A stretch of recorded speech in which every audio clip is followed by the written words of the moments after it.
তো নমস্কার বন্ধুরা, ওয়েলকাম টু ইউনিক স্পোর্টস। আবার একটা নতুন ভিডিও নিয়ে চলে এসেছি। তো আজকের এই ভিডিওতে আমি আলোচনা করতে চলেছি মোহনবাগানের বেশ কিছু গুরুত্বপূর্ণ আপডেট নিয়ে। আশা করছি তোমাদের আপডেটগুলো ভালো লাগবে আর পুরো ভিডিওটা দেখলে বিষয়টা বুঝতে পারবে। সো স্কিপ না করে পুরোটা দেখার চেষ্টা করবে। তো বন্ধুরা, সবার প্রথমে তোমাদেরকে একটা খুশির খবর জানাই। যেই খুশির খবরটা বেঙ্গালুরু এফসি হারের পরেই পাওয়া গেল। তো বন্ধুরা, তোমরা নিশ্চয়ই জানবে যে গত ম্যাচটা বেঙ্গালুরুর সাথে ওড়িশার ছিল, আর সেই ম্যাচটাতে ওড়িশা 4টে গোল মেরে 4-2 বেঙ্গালুরুকে হারিয়ে দিয়েছিল। আর তার ফলেই মোহনবাগানেরও সুবিধা হয়েছে আর বিশালকাইতেরও সুবিধা হয়েছে। তো মোহনবাগানের সুবিধাটা কি? মোহনবাগানের সুবিধাটা হলো অনেকদিন ধরেই বেঙ্গালুরু টেবিল টপার ছিল। এইবারে তারা যেহেতু হেরে গেল, সেহেতু মোহনবাগান টেবিলের টপ করছে। আর মোহনবাগান যদি পরবর্তী ম্যাচগুলো জিততে থাকে তাহলে তারাই টেবিলের টপ করতে থাকবে। এটাই একটা খুশির বিষয় মোহনবাগানের জন্য। আর বিশালকাইতের জন্য খুশির বিষয়টা হচ্ছে গুরপ্রীত সিং সান্ধু আগের ম্যাচে 4টে গোল খেয়েছেন।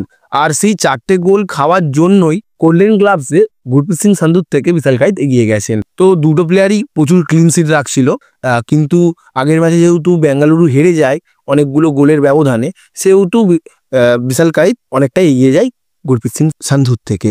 আর বন্ধুরা, তোমাদের বলে রাখি গুরপ্রীত সিং সান্ধুর থেকে 3টে গোল কম খেয়েছেন বিশালকাইত। তো বন্ধুরা, পরবর্তী ম্যাচে তোমরা বিশালকাইতের হাতে গোল্ডেন গ্লাভসের ব্যান্ডটা দেখতে পাবে।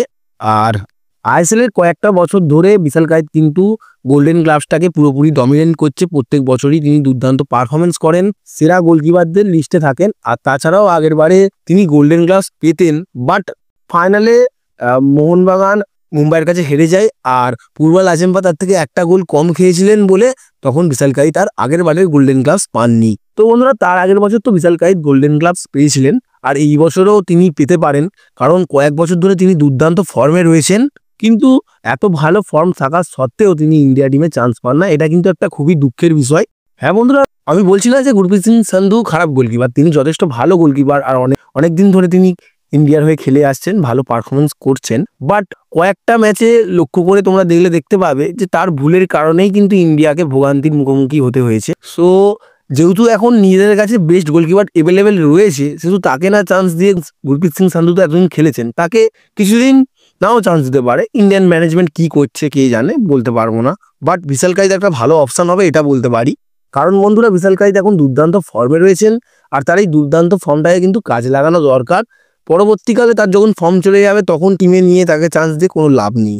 আর এই বিশালকাইতের এই বিষয়টা নিয়ে তোমাদের কি মতামত তা তোমরা কমেন্টে জানাতে পারো। তো বন্ধুরা, আগের দিনকে তোমাদের জানিয়েছিলাম যে পরবর্তী ম্যাচ অর্থাৎ মোহনবাগানের পরবর্তী ম্যাচ রয়েছে নর্থ ইস্টের বিরুদ্ধে। আর সেই ম্যাচটাতে মোহনবাগানের ডিফেন্সের যারা মেন ভূমিকা পালন করে তাদের মধ্যে দুটো প্লেয়ার উপস্থিত থাকবেন না। প্রথম হচ্ছেন left back captain Subhasish Bose, তিনি অ্যাভেলেবেল থাকবেন না, এবং সেন্টার ব্যাক অ্যালবার্টো রড্রিগেজ, তিনিও অ্যাভেলেবেল থাকবেন না।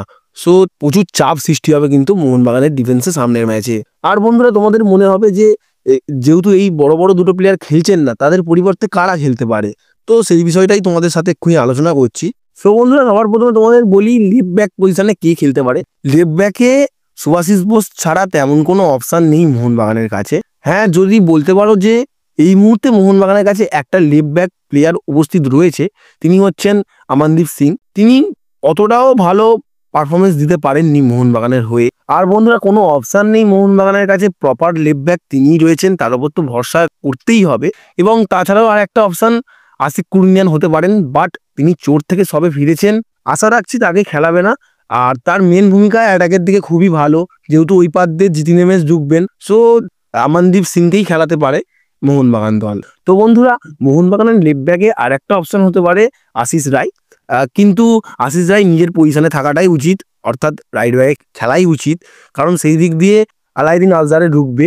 তো তাকে সামলানোটা কিন্তু এই মুহূর্তে খুবই চাপের, তিনি ইনফর্ম রয়েছেন, খুবই ভালো খেলছেন। সো আশিস রায় সেই দিকে থাকলে অনেকটাই সুবিধা হবে। আজহারির যেমন স্পিড এবং স্কিল রয়েছে, তেমন আশিস রায়েরও স্পিড রয়েছে আর ডিফেন্সের কোয়ালিটি রয়েছে। বাট অনেকটা চাপ হবে, যেটা সত্যিকারের বলছি। আর দেখো বন্ধুরা, সত্যিকারের কথা বলতে গেলে যদি আলাদিনকে আর ওইদিকে জিতি নেমেসকে দুজনকে যদি মোহনবাগানের ডিফেন্স আটকে দিতে পারে মোটামুটি, তাহলে কিন্তু মোটামুটি নর্থ ইস্টের 70% খেলা ওখানেই শেষ হয়ে যাবে, যেটা আমরা ইস্টবেঙ্গল ম্যাচে অনেকটা লক্ষ্য করে দেখেছিলাম। আর বন্ধুরা, এত কিছু করার পরেও কিন্তু চাপ একটা হবে। আর সিবি অর্থাৎ সেন্টার ব্যাকে টম অ্যালড্রেডের সাথে দীপেন্দু বিশ্বাসই খেলবেন, কারণ তার নর্থ ইস্টের বিরুদ্ধে রেকর্ড ভালোই রয়েছে। আর ইয়াং প্লেয়ার, তিনি ভালোই খেলেন। তাছাড়াও আগেরবারে তিনি নর্থ ইস্ট ম্যাচে খুবই ভালো খেলেছিলেন, গোলও পেয়েছিলেন, তার 100% দিয়েছিলেন। তখন থেকেই বোঝা যাচ্ছিল যে একটা ভালো সেন্টার ব্যাক উঠছে মোহনবাগান থেকে। কিন্তু বন্ধুরা তার কাছে অভাব রয়েছে এক্সপিরিয়েন্সের, যেটা কিন্তু একটু ভোগান্তি দিতে পারে মোহনবাগান দলকে। তাছাড়াও দীপেন্দুর পাশে খেলবেন টম অ্যালড্রেড, যিনি প্রথম দিকে খুব একটা ছন্দে ছিলেন না, বাট এখন কিন্তু তিনি দুর্দান্ত লেভেলের ফর্মে রয়েছেন, ভালোই ডিফেন্স করছেন। সো আশা করা যায় যে মোহনবাগানের সেন্টার ব্যাকে নর্থ ইস্ট ম্যাচে দীপেন্দু বিশ্বাস আর টম অ্যালড্রেড দুজনেই খেলবেন। রাইট ব্যাকের অপশান তো আশিস রাই খেলবেন, কারণ ওই দিক দিয়ে আলাইদীপ ঢুকবে। আর লেফট ব্যাকে আমানদীপ সিং খেলবেন। আর বন্ধুরা এই মুহূর্তে কিন্তু আমানদীপকেই ভরসা করবে মোহনবাগান, কারণ তাদের কাছে কোনো সুভাশিস বোসের ভালো ব্যাকআপ প্লেয়ার নেই আর ভালো অপশানও নেই। আশা করি আমানদীপও ভালো খেলবেন, তাকে চান্স দেওয়া উচিত। সো বন্ধুরা আজকের ভিডিওটা এতটুকুই। এবারে প্লেইং 11 নিয়ে কিছু আলোচনা রয়েছে, সেটা তোমরা পরবর্তী ভিডিওতে দেখতে পাবে। আশা করছি তোমাদের ভিডিওটা ভালো লেগেছে, আর ভালো লাগলে লাইক করে দাও।